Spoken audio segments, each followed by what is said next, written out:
Good morning, everybody. Good morning, sir. Yes, so it was Good morning, nice. sir. It was nice meeting some of you in person last week when you came to the department. So let us hope that maybe after the puja vacation, we will be in a position to start physical classes. So till then, we have to continue with this mode. So anyway, let me share my screen and begin.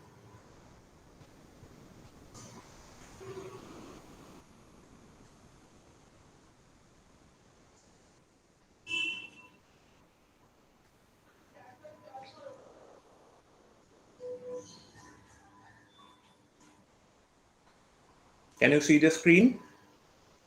Yes, sir. Okay.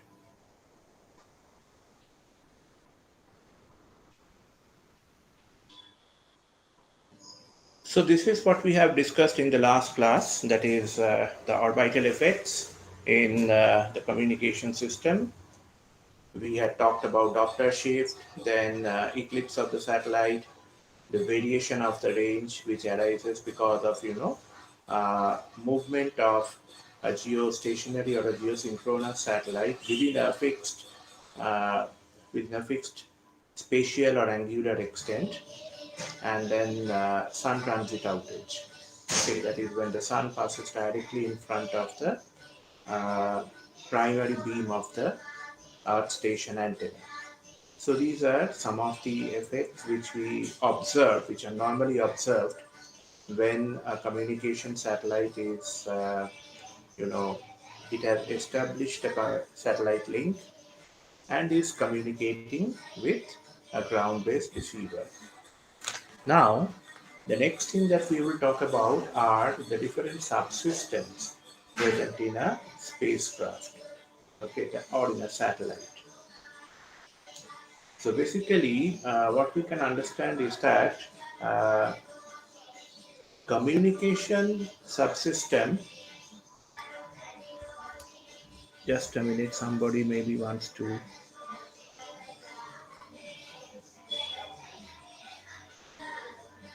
Okay,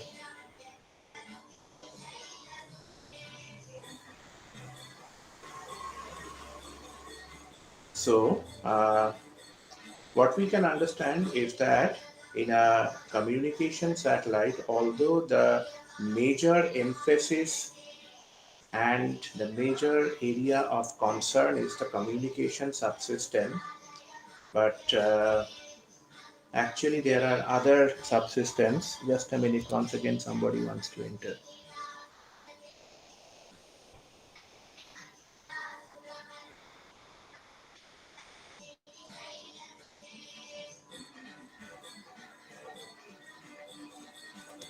So there has to be other subsystems also to keep that main subsystem, which is the communication subsystem, working efficiently.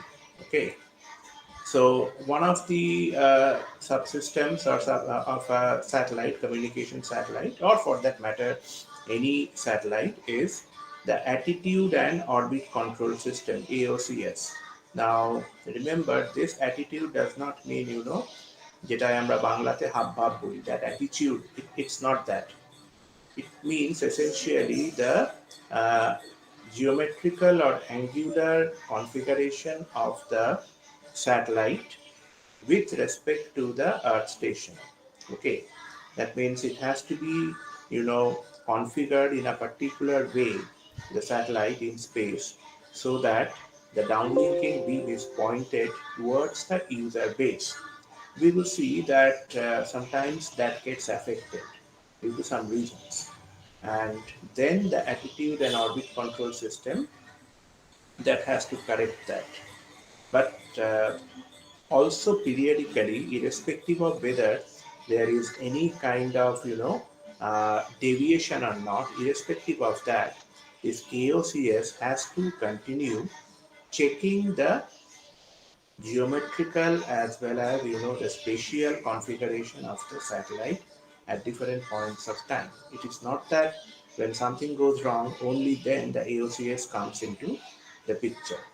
So basically, it's a combination of electromechanical system because it also consists of rocket motors which provide thrusts so that if a satellite has deviated from its actual orbit or from the actual orbital inclination which is desired, so then these rocket motors have to be turned on so as to provide thrust in a particular direction.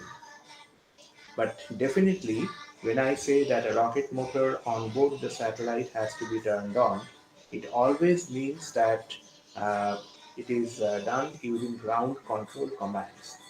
Nobody is up there in the satellite to do this.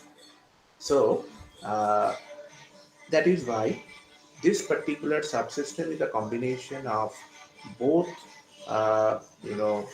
electronic signals or electronic circuitry as well as mechanical devices like the rocket motor which provides some thrust. Then comes the telemetry, tracking and command, and the basic function of this is that there are innumerable other than these like five subsystems which we have mentioned here. There are other innumerable devices present within the satellite, and associated with each of them there has to be some kind of a sensor to check the health of these different subsystems or devices.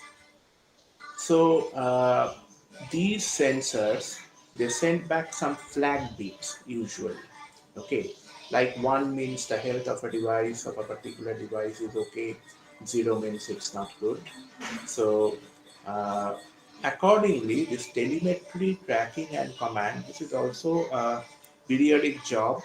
It is not that it comes into picture only when there are some problems or issues. So this telemetry tracking and command TTNC, this also kind of provides a continuous monitoring of the different devices or subsystems which are present.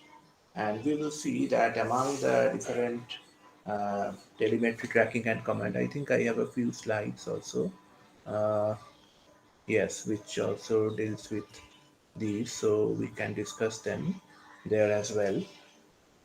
So basically, we now know that as a result of the non-uniform gravitational attraction as well as the gravitational potential as well as the gravitational attraction of the sun and the moon, there are some perturbing forces over and above the mutual attraction of the earth and the satellite on each other.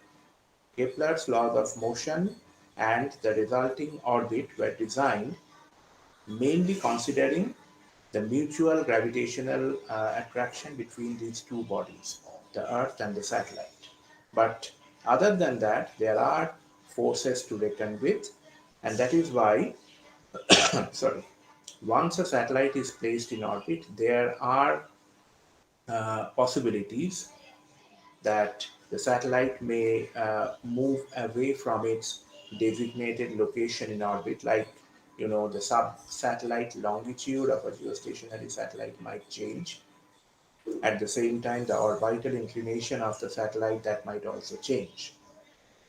So there has to be a continuous monitoring of the distance to the satellite, the elevation and azimuth of the antenna at which the satellite has to be, I mean, the antenna has to be pointed towards the satellite so as to receive the signals.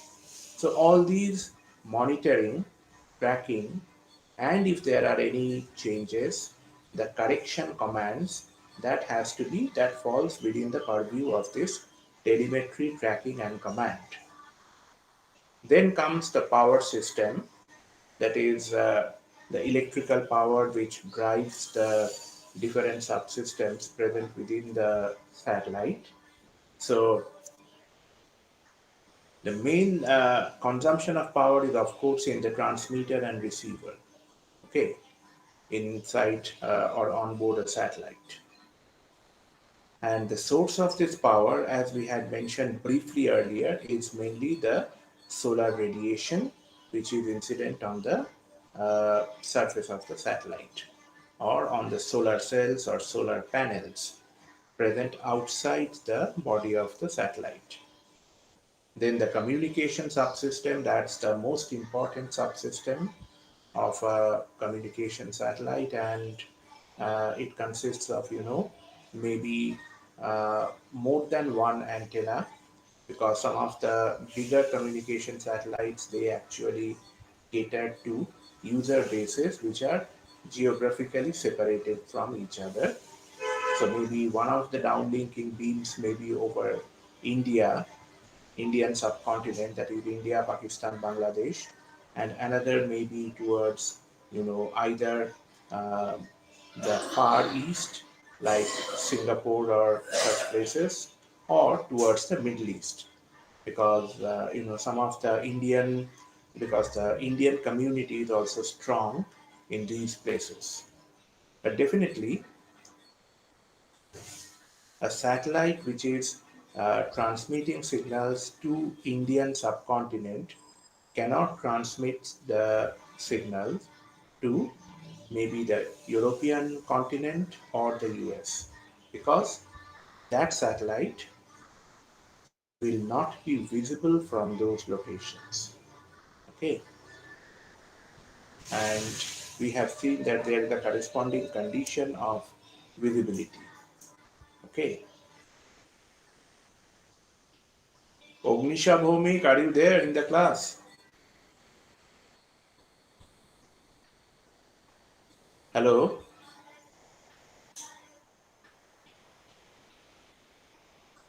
hello.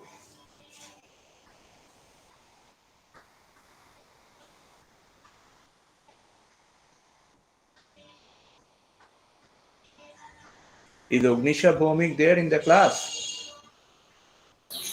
No, sir, I guess. Okay, then maybe Shubhadeep Mukherjee, you are there. Yes, sir. Yes, so can you tell me that what is the limiting condition that a geostationary satellite will be visible from a particular location?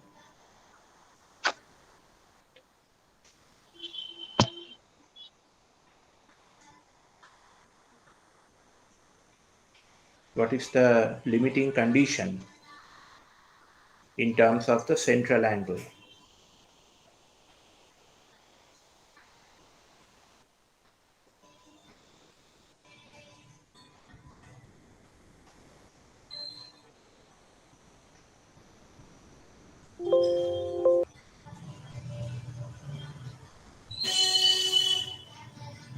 Shubhadeep, Yes, sir. can you tell me the condition? So central angle should be less than cos inverse of the ratio of RE by RS. And what is the value that we get? Sir, around 81.3 degree. Okay, okay. So as soon as I ask the question, I find that four or five of you have left the meeting. Okay. Uh, Amit Rakkar Shannal, then Hassan Shahadi, and three more. As soon as I asked this question, I found that five of you maybe have left the meeting immediately. Anyway,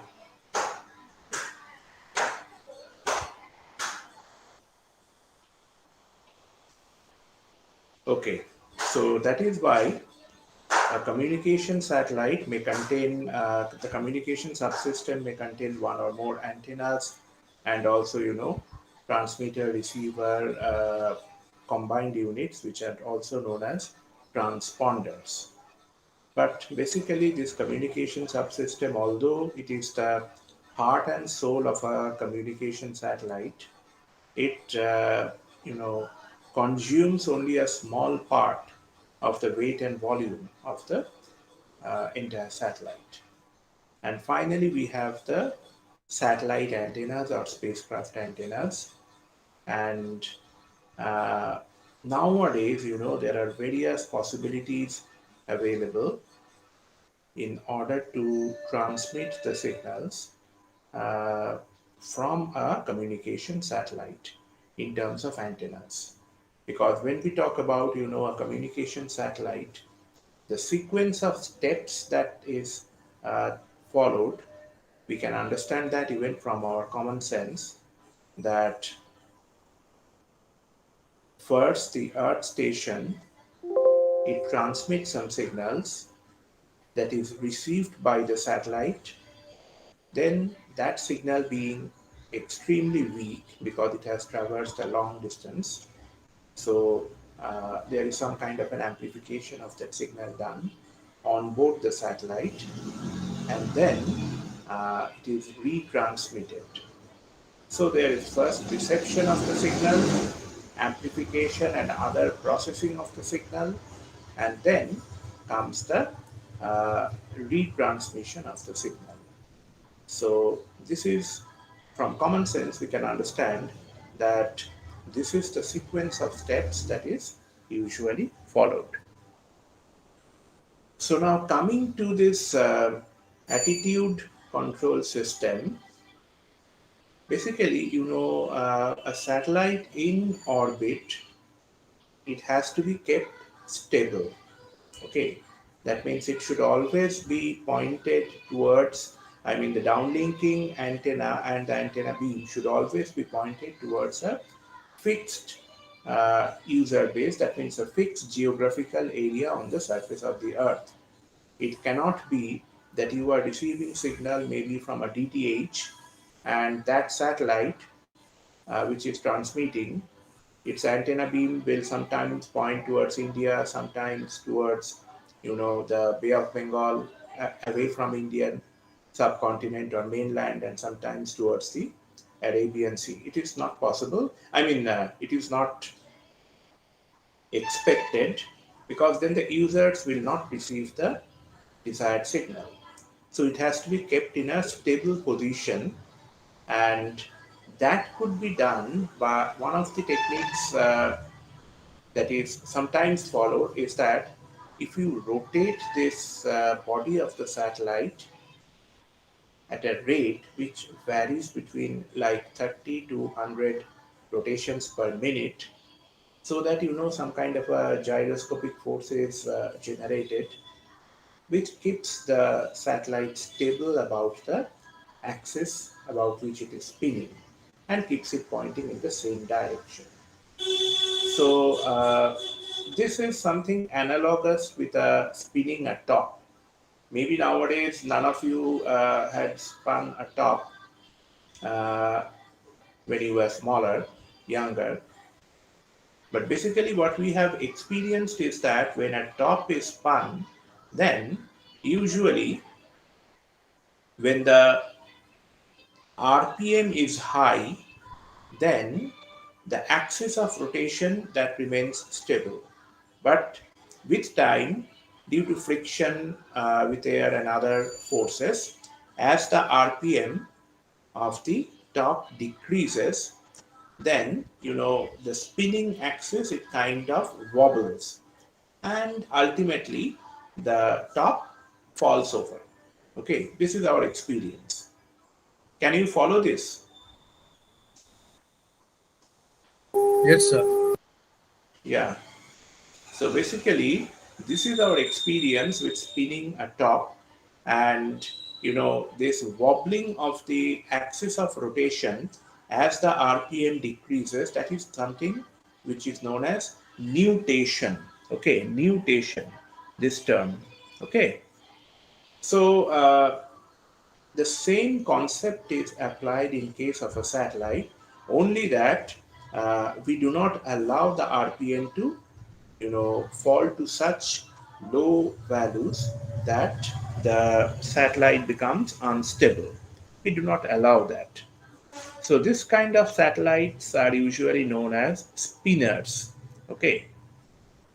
That means we keep the satellite stable and ensure that the downlinking antenna and the beam are pointed towards the same geographical area on the surface of the earth.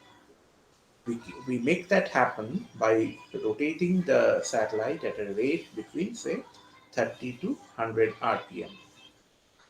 There is another technique also wherein there are some momentum wheels located outside the satellite, which can also kind of be sometimes used to provide some stability to the satellite.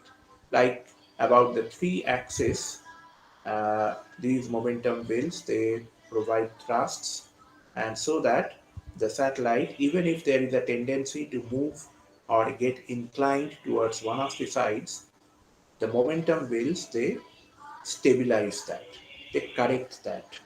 So this is known as a three-axis stabilized satellite. Then this orbit control system, because you remember this AOCS essentially consists of two major components. One is the attitude control system, other is the orbit control system. So by attitude control, we effectively mean that the satellite is maintained in a stable position so that the satellite is pointing, the transmitted signal is pointed or transmitted towards the same user base over the same geographical location.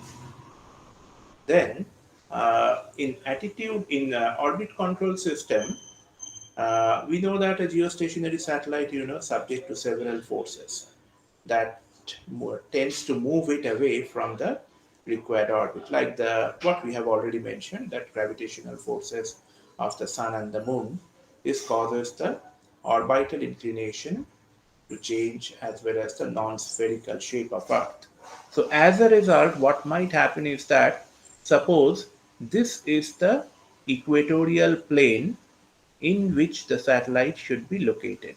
So suppose this is actually the correct position for the satellite in the equatorial plane. But what happens is that as a result of these other forces like the gravitational forces of the sun and the moon, as well as the non-spherical shape of Earth, the orbital inclination changes. So we have this new one, this is the inclined orbital plane. Ideally, for a communication satellite, the orbital inclination should be it should be zero and aligned with Earth's equatorial plane. But because of these other forces, suppose it changes and moves to a new position. Okay, so the this is the location of the satellite in the new position. Okay, that is in the inclined orbital plane. Just a minute.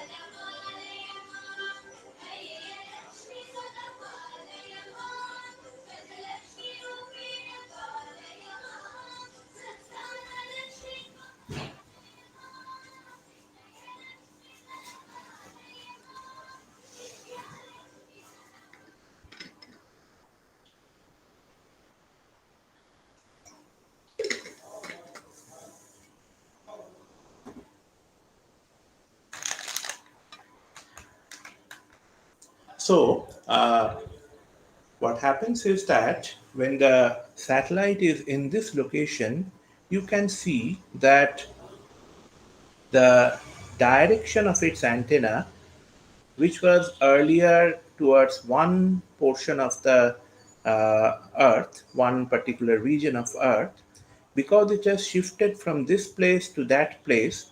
So essentially, when the Earth station geographical area the Earth geographical area towards which the antenna should be pointed, so that changes, and also the Earth station control station, the Earth, I mean, the control station on Earth, that also finds that the satellite has moved away from its nominal position in the orbit. So this also, causes a drift of the subsatellite point, as I was mentioning. So they have to be corrected. Now, this orbital inclination, typically, even with the best of station keeping, uh, they typically change at the rate of about less than 1 degree per year, about 0.85 degree per year, according to statistics. So basically, that means that if you leave it uncorrected, okay, then over a period of 3 to 4 years, the orbital inclination, which was initially and as desired, was 0 degree. That means the geostationary satellite was completely aligned. Its orbital plane was aligned with the Earth's equatorial plane. So the orbital inclination was 0 degree at the beginning of its lifetime. So that has changed to nearly 4 to 5 degree over a period of 4 to 5 years. So a change of 4 to 5 degree, what that means is that if we simply do some kind of, thumb rule calculation, then we can say that, like, once again, using that relation, that suppose your S is equals to, that means about 42,000 kilometers multiplied by, say, 0.85 per year, and in suppose 4 years it changes to something which could be quite significant. Okay, that means if you just calculate that, it comes out to be 42,000 into 0.85 into 4. So that's roughly about uh, 1,42,800 kilometer, right? So that means the satellite from its nominal position has shifted to this much of amount, okay, over a period of maybe 4 to 5 years, if the orbital, changes are not corrected in time. Okay, so we can understand that as a result, other than the antenna being or pointing towards maybe the secondary beam, not the primary beam, because that itself has shifted. So, other than that,